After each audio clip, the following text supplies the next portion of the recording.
Pascal Obispo, les tristes raisons pour il s'est mis à la peinture. À partir du 26 mars 2023, Pascal Obispo exposera ses toiles à Bordeaux pour la première fois. Interrogé par Le Parisien à la veille de l'inauguration, il a expliqué que la peinture était un exutoire lui permettant de soigner ses traumatismes vécus depuis son enfance.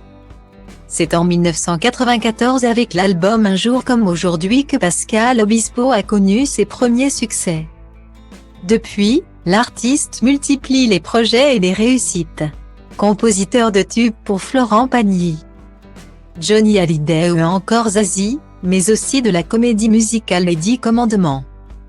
Il est devenu un acteur majeur des Restos du Cœur et un coach remarqué dans The Voice.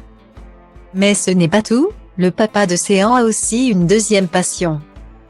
En effet, entre 2018 et 2022, il a peint une soixantaine de tableaux, qui seront exposés à partir du 26 mars au musée Mère Marine à Bordeaux.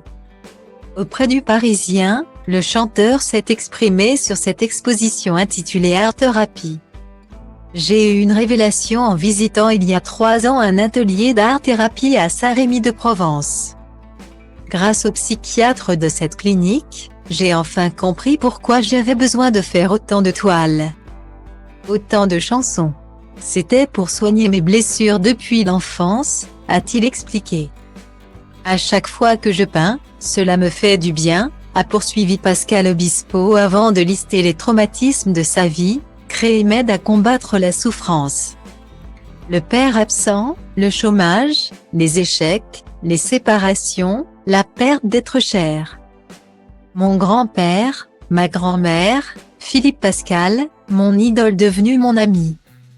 Point. Pour rappel, Philippe Pascal est un artiste ayant fait partie des groupes Marquis de Sade et Marxberg, qui a été retrouvé mort à son domicile le 12 septembre 2019. Quant au père absent, il s'agit de Max Obispo, un joueur de football qui a quitté le foyer alors que Pascal était enfant. Dans cette exposition, il y a 50 ans de souffrance et de bonheur, a résumé l'interprète de Millésime. Au final, dans la peinture comme dans la musique, l'auteur-compositeur-interprète exprime toute sa solitude. Il y a des regards dans presque toutes mes toiles, c'est aussi le regard des autres.